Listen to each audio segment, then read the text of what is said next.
9월 15일 금요일 새벽 예배를 시작합니다. 사도신경을 고백하겠습니다. 전능하사 천지를 만드신 하나님 아버지를 내가 믿사오며 그 외아들 우리 주 예수 그리스도를 믿사오니 이는 성령으로 잉태하사 동정녀 마리에게 나시고 본디오 빌라도에게 고난을 받으사 십자가에 못 박혀 죽으시고 장사한 지 사흘 만에 죽은 자 가운데서 다시 살아나시며 하늘에 오르사 전능하신 하나님 우편에 앉아 계시다가 저리로서 산 자와 죽은 자를 심판하러 오시리라. 성령을 믿사오며 거룩한 공회와 성도가 서로 교통하는 것과 죄를 사하여 주시는 것과 몸이 다시 사는 것과 영원히 사는 것을 믿사옵나이다. 아멘. 성경 말씀입니다. 누가복음 9장 37절부터 43절, 37절부터 43절입니다. 제가 읽겠습니다. 이튿날 산에서 내려오시니 큰 무리가 맞을새 무리 중에 한 사람이 소리질러 이르되 선생님 청컨대 내 아들을 돌보아 주옵소서. 이는 내 외아들이니이다. 귀신이 그를 잡아 갑자기 부르짖게 하고 경련을 일으켜 거품을 흘리게 하며 몹시 상하게 하고야 겨우 떠나가나이다. 당신의 제자들에게 내쫓아 주기를 구하였으나 그들이 능히 못하더이다. 예수께서 대답하여 이르시되 믿음이 없고 패역한 세대여, 내가 얼마나 너희와 함께 있으며 너희에게 참으리요. 내 아들을 이리로 데리고 오라 하시니 올 때에 귀신이 그를 거꾸로 때리고 심한 경련을 일으키게 하는지라. 예수께서 더러운 귀신을 꾸짖으시고 아이를 낫게 하사 그 아버지에게 도로 주시니 사람들이 다 하나님의 위엄에 놀라니라. 아멘. 믿음이 없고 패역한 세대여, 유명한 그런 장면이 되겠습니다. 예수님께서 이제 변화산에서 기도하시고 나서 제자들 3명과 함께 이튿날, 그 다음날 내려오십니다. 다음날 내려오신 것 보면은 밤새도록 예수님은 철야 기도하셨다. 그렇게 볼 수가 있습니다. 철야 기도죠. 기도라고 하는 거는 시간에 제한이 없는 거예요.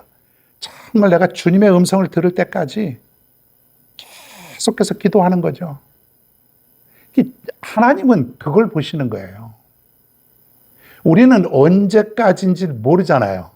하나님은 더 깊은 기도의 세계로 우리가 들어가기를 원하시는 거예요.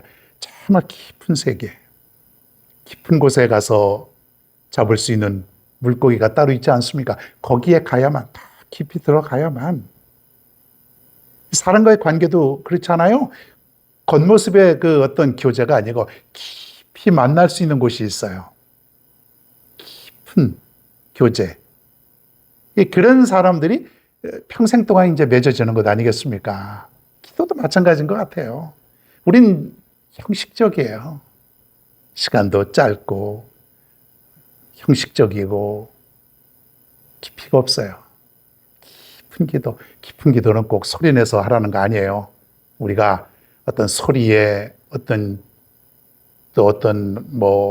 보여주는 모습에 어떤 사람들은 막 심히 격려를 일으키듯이 막 흔들어대고 막 소리 지르고 부르짖고 그 나쁘다는 거 아닙니다.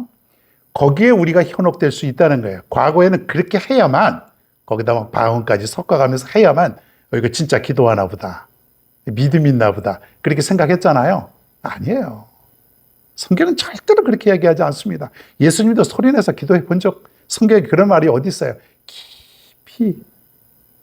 이거는요, 어떤 모습 속에서 보여지는 거 아니에요. 하나님과 내가 깊이, 말이 없어도 돼요. 말이 없어도. 생각으로, 마음의 생각과 말로서도 얼마든지 가능하지 않습니까? 그 깊은 세계는. 이튿날 내려와 봤더니 어떤 일이 있었어요. 어떤 사람이 아들 하나를 데리고 와서, 자식 하나를 데리고 와서 그 밑에 있었던 제자 9명이 있었지 않습니까? 3명은 예수님과 함께 변화산에 올라가고 나머지 제자들이 있는데, 평소에도 이 제자들이 예수님과 함께 따라다녔던 모습을 보았던 것 같아요. 그러니까 이 아들을 좀 고쳐달라는 거예요. 이 자식을. 당신들 예수님의 제자 아닙니까? 당신들도 능력이 있지 않습니까? 얼마나 다급했으면은 다급하죠. 자식이 지금 죽어가고 있는데 안 다급한 부모님이 어디 있겠습니까? 지푸라기라도 잡고 싶은 심정이죠. 그 제자들이 안타까이 여기면서 막 기도도 하고 뭐 귀신아 나가라 뭐 고치게 될 줄로 믿습니다. 뭐 얼마나 노력을 했겠습니까? 오랜 시간 동안. 자, 그런데 이게 안 고쳐지는 거예요. 그러니까 부모님이 처음에는 가만히 유심히 보다가 안 고쳐지니까 뭐 저런 인간들이 다 있어. 뭐 저렇게 능력도 없네. 예? 예수님의 제자들이라고 하면서 저거 가짜네. 뭐 별 생각이 얼마나 다 들었겠습니까? 그때 예수님이 기도하시고 이튿날 내려온 거예요. 바로 이 장면이에요. 그랬더니 이 사람이 아들을 데리고 온 사람이 예수님께 옵니다. 선생님, 내 아들이 죽어가고 있습니다. 고쳐주십시오. 고쳐주십시오. 그때 예수님이 물어봤겠죠. 어떻게 된 일이냐? 이러이러했습니다. 왜 못 고쳤느냐? 저들 열심히 해봤습니다. 안 됩니다. 내가 너희들에게 능력을 주었지 않느냐? 근데 왜 못하느냐? 그때 예수님이 뭐라고 말씀하시냐면 오늘 유명한 얘기 아닙니까? 41절 믿음이 없고 패역한 세대여 내가 얼마나 너희와 함께 있으며 너희에게 참으리요 내 아들을 이리로 데리고 오라. 내 아들을 이리로 데리고 오라. 그러면서 뭐라고 말씀하시냐면 믿음이 없고 패역한 세대요. 중요한 건 뭐냐면 여기서도 예수님은 믿음에 관한 문제예요. 이 못 고쳤던 원인이 뭐예요? 믿음이라고 그러는 거예요. 믿음.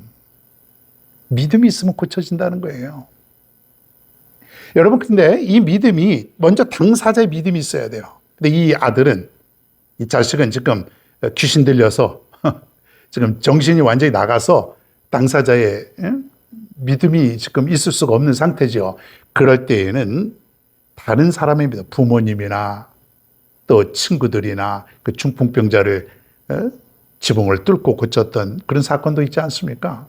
그러니까 당사자의 믿음도 있어야 되고 또 그렇지 않으면 친구들이나 제3자의 믿음도 있어야 되고 또 그리고 고치려고 하는 능력을 행하는 자의 믿음도 또 있어야 된다고 하는 거예요. 중요한 건 뭐냐면 다 믿음에 관한 거예요. 믿음. 여러분, 우리도 마찬가지. 믿음이 있어야 돼. 믿음만 있으면 되는 것이에요. 예수님께서 예수님의 옷자락을 만졌던 그 여인에게 고쳐주었지 않습니까? 그녀의 믿음을 보시고 네 믿음이 너를 구원하였느니라.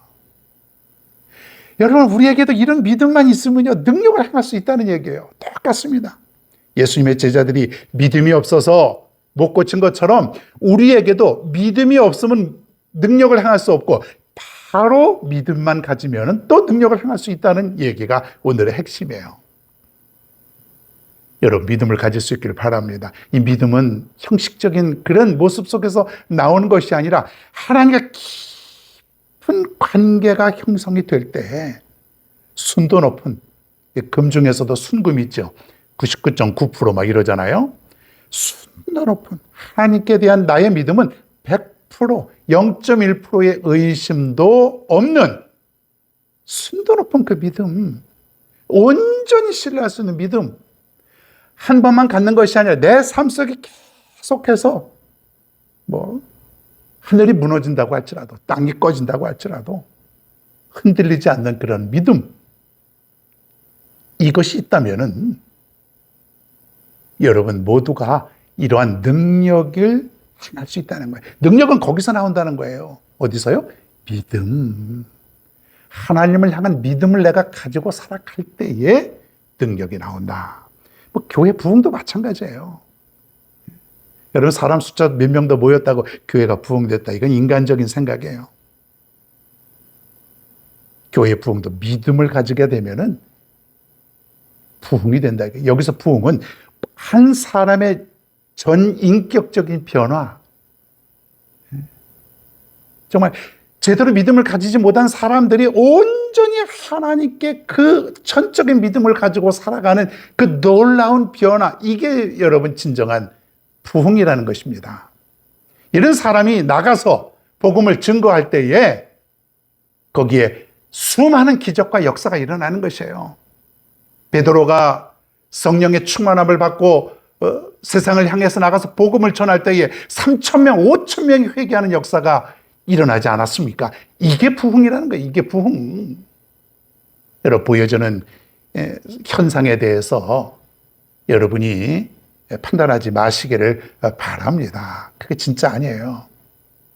성령 충만함을 받고 예수님의 제자들, 사도들이 세상에 나가서 선교의 각오로 복음을 증거했을 때에 거기에 병 고치는 역사도 일어나고 거기에 회개의 역사도 일어나고, 여러분 놀랍지 않습니까?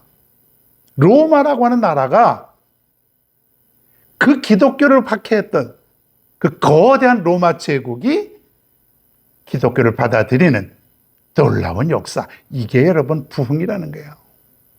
그게 무엇에서 이루어진다고요? 믿음에서. 여러분이 이런 믿음을 가지면요, 여러분을 통해서 이 세상이 다 변하는 것이에요. 거기에 병고침의 역사, 거기에 놀라운 역사들이 다 일어나게 될 줄로 믿습니다. 오늘 예수님께서 산에서 내려오신 다음에 뭐라고 말했습니까? 믿음이 없고 이 패역한 세대요. 너희들 왜 이렇게 믿음이 없느냐? 내가 능력을 주었는데 어쩜 그렇게 믿음이 없느냐? 믿음을 가져라. 믿음을 가져라. 오늘 우리에게도 믿음을 가져라. 큰 믿음을 가져라 이거예요. 여러분, 그러한 믿음이 여러분 모두에게 있기를 간절히 바랍니다. 믿음만 있으면 됩니다. 믿음만 있으면 무엇이든지 가능합니다. 오늘도 이 아침에 이제 이 믿음을 가지고 출발합니다. 믿음만 있으면 승리하게 됩니다. 세상을 이기게 될 줄로 믿습니다. 오늘도 믿음으로 승리할 수 있는 여러분 모두가 되기를 바랍니다.